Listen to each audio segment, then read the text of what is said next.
Ni espero ni quiero que se dé crédito a la historia más extraordinaria, y, sin embargo, más familiar, que voy a referir. Tratándose de un caso en el que mis sentidos se niegan a aceptar su propio testimonio, yo habría de estar realmente loco si así lo creyera. No obstante, no estoy loco, y, con toda seguridad, no sueño. Pero mañana puedo morir y quisiera aliviar hoy mi espíritu. Mi inmediato deseo es mostrar al mundo, clara, concretamente y sin comentarios, una serie de simples acontecimientos domésticos que, por sus consecuencias, me han aterrorizado, torturado y anonadado. A pesar de todo, no trataré de esclarecerlos. A mí casi no me han producido otro sentimiento que el de horror, pero a muchas personas les parecerán menos terribles que barroques. Tal vez más tarde haya una inteligencia que reduzca mi fantasma al estado de lugar común. Alguna inteligencia más serena, más lógica y mucho menos excitable que la mía, encontrará tan solo en las circunstancias que relato con terror una serie normal de causas y de efectos naturalísimos. La docilidad y humanidad de mi carácter sorprendieron desde mi infancia. Tan notable era la ternura de mi corazón, que había hecho de mí el juguete de mis amigos. Sentía una auténtica pasión por los animales, y mis padres me permitieron poseer una gran variedad de favoritos. Casi todo el tiempo lo pasaba con ellos, y nunca me consideraba tan feliz como cuando les daba de comer o los acariciaba. Con los años aumentó esta particularidad de mi carácter, y cuando fui un hombre hice de ella una de mis principales fuentes de gozo. Aquellos que han profesado afecto a un perro fiel y sagaz no requieren la explicación de la naturaleza o intensidad de los gozos que eso puede producir. En el amor desinteresado de un animal, en el sacrificio de sí mismo, hay algo que llega directamente al corazón del que con frecuencia ha tenido ocasión de comprobar la amistad mezquina y la frágil fidelidad del hombre natural. Me casé joven. Tuve la suerte de descubrir en mi mujer una disposición semejante a la mía. Habiéndose dado cuenta de mi gusto por estos favoritos domésticos, no perdió ocasión alguna de proporcionármelos de la especie más agradable. Tuvimos pájaros, un pez de color de oro, un magnífico perro, conejos, un mono pequeño y un gato. Era este último animal muy fuerte y bello, completamente negro y de una sagacidad maravillosa. Mi mujer, que era, en el fondo, algo supersticiosa, hablando de su inteligencia, aludía frecuentemente a la antigua creencia popular que consideraba a todos los gatos negros como brujas disimuladas. No quiere esto decir que hablara siempre en serio sobre este particular, y lo consigno sencillamente porque lo recuerdo. Plutón, llamábase así el gato, era mi predilecto amigo. Solo yo le daba de comer, y a donde quiera que fuese me seguía por la casa. Incluso me costaba trabajo impedirle que me siguiera por la calle. Nuestra amistad subsistió así algunos años, durante los cuales mi carácter y mi temperamento, me sonroja confesarlo, por causa del demonio de la intemperancia, sufrió una alteración radicalmente funesta. De día en día me hice más taciturno, más irritable, más indiferente a los sentimientos ajenos. Empleé con mi mujer un lenguaje brutal, y con el tiempo la afligí incluso con violencias personales. Naturalmente, mi pobre favorito debió de notar el cambio de mi carácter. No solamente no les hacía caso alguno, sino que los maltrataba. Sin embargo, por lo que se refiere a Plutón, aún despertaba en mí la consideración suficiente para no pegarle. En cambio, no sentía ningún escrúpulo en maltratar a los conejos, al mono e incluso al perro, cuando, por casualidad o afecto, se cruzaban en mi camino. Pero iba secuestrándome mi mal, porque, ¿qué mal admite una comparación con el alcohol? Andando el tiempo, el mismo Plutón, que envejecía, y naturalmente se hacía un poco huraño, comenzó a conocer los efectos de mi perverso carácter. Una noche, en ocasión de regresar a casa completamente ebrio, de vuelta de uno de mis frecuentes escondrijos del barrio, me pareció que el gato evitaba mi presencia. Lo cogí, pero él, horrorizado por mi violenta actitud, me hizo en la mano, con los dientes, una leve herida. De mí se apoderó repentinamente un furor demoníaco. En aquel instante dejé de conocerme. Pareció como si, de pronto, mi alma original hubiese abandonado mi cuerpo, y una ruindad superdemoníaca, saturada de ginebra, se filtró en cada una de las fibras de mi ser. Del bolsillo de mi chaleco saqué un cortaplumas, lo abrí, cogí al pobre animal por la garganta, deliberadamente, le vacié un ojo. Me cubre el rubor, me abrasa, me estremezco al escribir esta abominable atrocidad. Cuando, al amanecer, hube recuperado la razón, cuando se hubieron disipado los vapores de mi crápula nocturna, experimenté un sentimiento mitad horror, mitad remordimiento, por el crimen que había cometido. Pero, todo lo más, era un débil y equívoco sentimiento, y el alma no sufrió sus acometidas. Volví a sumirme en los excesos, y no tardé en ahogar en el vino todo recuerdo de mi acción. Curó entre tanto el gato lentamente. La órbita del ojo perdido presentaba, es cierto, un aspecto espantoso, pero después, con el tiempo, no pareció que se daba cuenta de ello. Según su costumbre, iba y venía por la casa, Pero, como debí suponerlo, en cuanto veía que me aproximaba a él, huía aterrorizado. Me quedaba aún lo bastante de mi antiguo corazón para que me afligiera aquella manifiesta antipatía en una criatura que tanto me había amado anteriormente. Pero este sentimiento no tardó en ser desalojado por la irritación. Como para mi caída final e irrevocable, brotó entonces el espíritu de perversidad, espíritu del que la filosofía no se cuida ni poco ni mucho. No obstante, tan seguro como que existe mi alma, creo que la perversidad es uno de los primitivos impulsos del corazón humano, una de esas indivisibles primeras facultades o sentimientos que dirigen el carácter del hombre. ¿Quién no se ha sorprendido numerosas veces cometiendo una acción necia o vil, por la única razón de que sabía que no debía cometerla? No tenemos una constante inclinación, pese a lo excelente de nuestro juicio, a violar lo que es la ley, simplemente porque comprendemos que es la ley. Digo que este espíritu de perversidad hubo de producir mi ruina completa. El vivo e insondable deseo del alma de atormentarse a sí misma, de violentar su propia naturaleza, de hacer el mal por amor al mal, me impulsaba a continuar y últimamente a llevar a efecto el suplicio que había infligido al inofensivo animal. Una mañana, a sangre fría, ceñí un nudo corredizo en torno a su cuello y lo ahorqué de la rama de un árbol. Lo ahorqué con mis ojos llenos de lágrimas, con el corazón desbordante del más amargo remordimiento. Lo ahorqué porque sabía que él me había amado, y porque reconocía que no me había dado motivo alguno para encolerizarme con él. Lo ahorqué porque sabía que al hacerlo cometía un pecado mortal que comprometía a mi alma inmortal, hasta el punto de colocarla, si esto fuera posible, lejos incluso de la misericordia infinita del muy terrible y misericordioso Dios. En la noche siguiente al día en que fue cometida una acción tan cruel, me despertó del sueño el grito de «fuego». Ardían las cortinas de mi lecho. La casa era una gran hoguera. No sin grandes dificultades, mi mujer, un criado y yo logramos escapar del incendio. La destrucción fue total. Quedé arruinado, y me entregué desde entonces a la desesperación. No intento establecer relación alguna entre causa y efecto con respecto a la atrocidad y el desastre. Estoy por encima de tal debilidad, pero me limito a dar cuenta de una cadena de hechos y no quiero omitir el menor eslabón. Visité las ruinas el día siguiente al del incendio. Excepto una, todas las paredes se habían derrumbado. Esta sola excepción la constituía un delgado tabique interior, situado casi en la mitad de la casa, contra el que se apoyaba la cabecera de mi lecho. Allí la fábrica había resistido en gran parte a la acción del fuego, hecho que atribuía haber sido renovada recientemente. En torno a aquella pared se congregaba la multitud, y numerosas personas examinaban una parte del muro con atención viva y minuciosa. Excitaron mi curiosidad las palabras, extraño, singular, y otras expresiones parecidas. Me acerqué y vi, a modo de un bajo relieve esculpido sobre la blanca superficie, la figura de un gigantesco gato. La imagen estaba copiada con una exactitud realmente maravillosa. Rodeaba el cuello del animal una cuerda. Apenas hube visto esta aparición, porque yo no podía considerar aquello más que como una aparición, mi asombro y mi terror fueron extraordinarios. Por fin vino en mi amparo la reflexión. Recordaba que el gato había sido ahorcado en un jardín contiguo a la casa. A los gritos de alarma, el jardín fue invadido inmediatamente por la muchedumbre, y el animal debió de ser descolgado por alguien del árbol y arrojado a mi cuarto por una ventana abierta. Indudablemente se hizo esto con el fin de despertarme.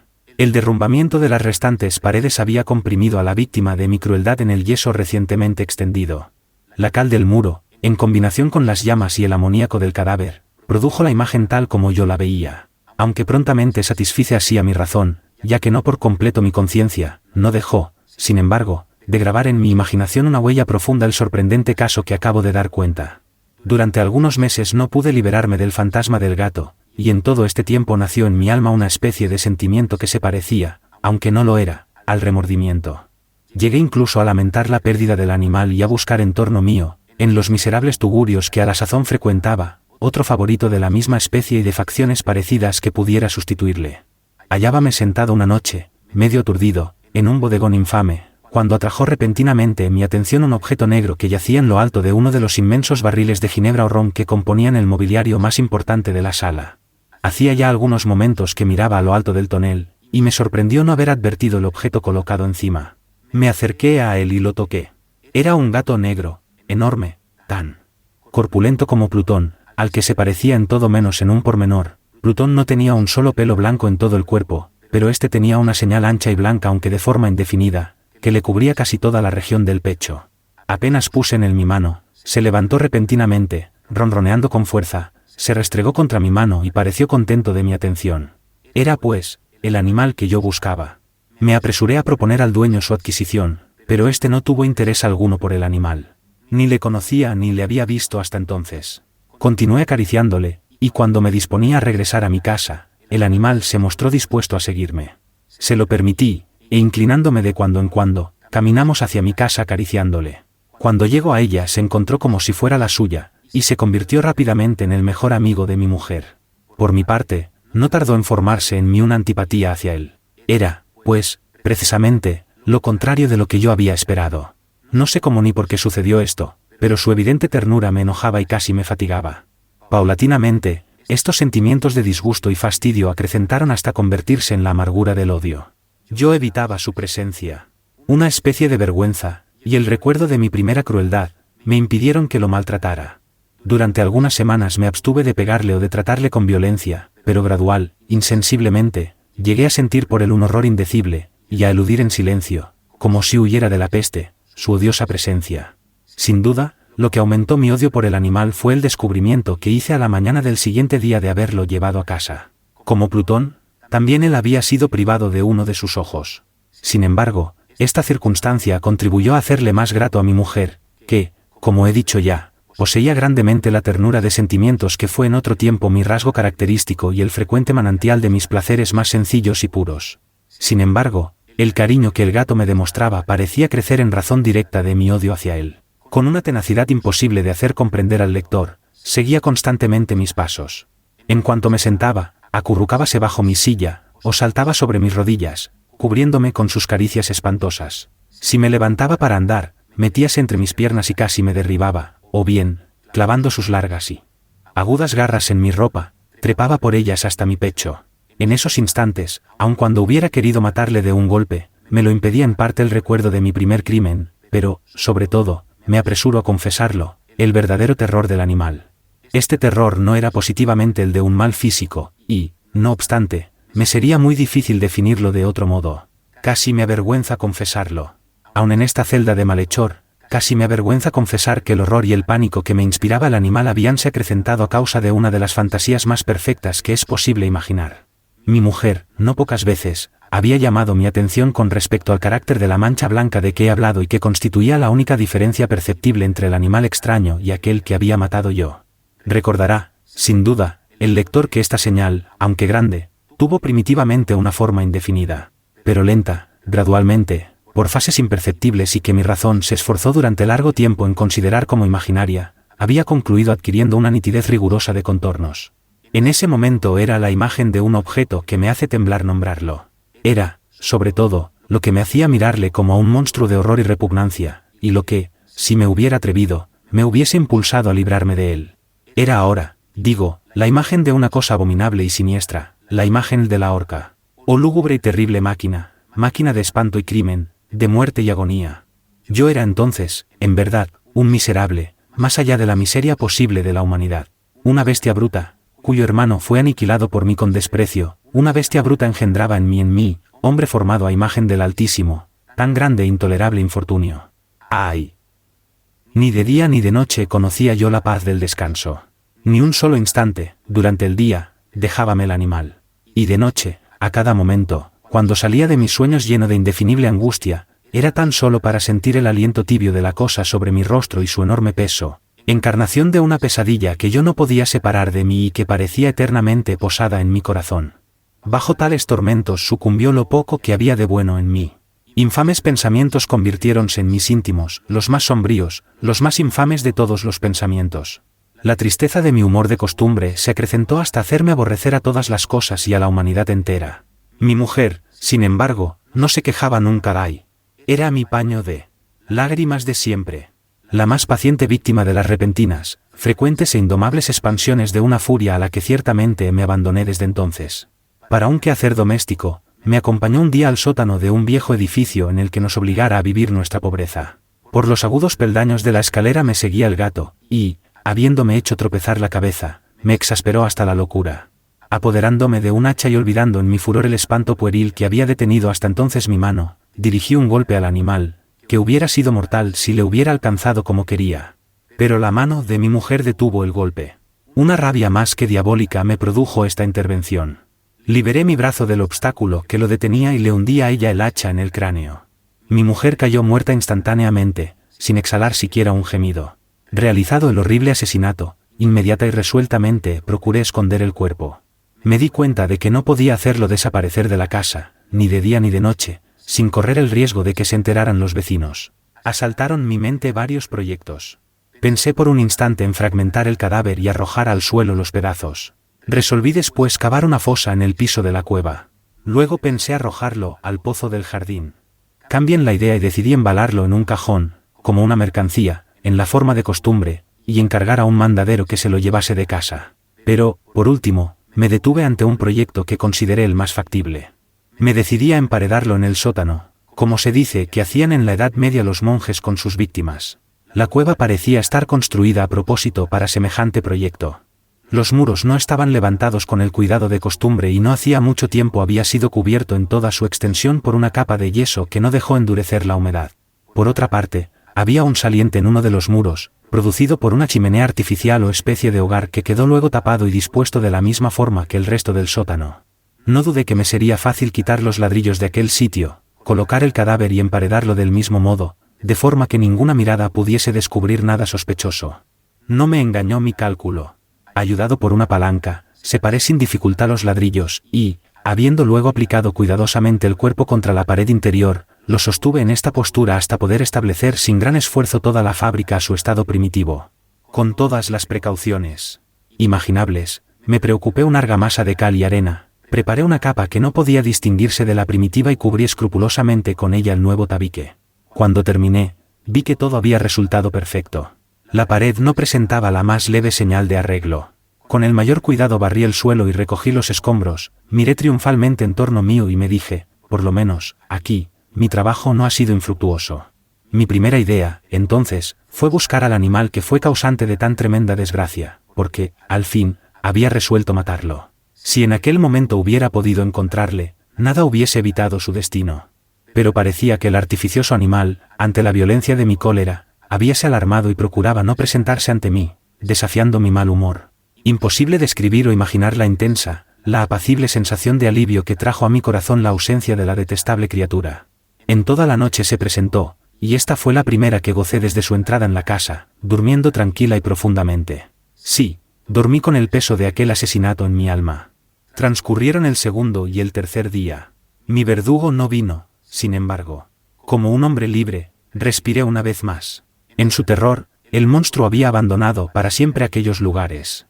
Ya no volvería a verle nunca, mi dicha era infinita. Me inquietaba muy poco la criminalidad de mi tenebrosa acción. Inicióse una especie de sumario que apuró poco las averiguaciones. También se dispuso un reconocimiento, pero, naturalmente, nada podía descubrirse. Yo daba por asegurada mi felicidad futura.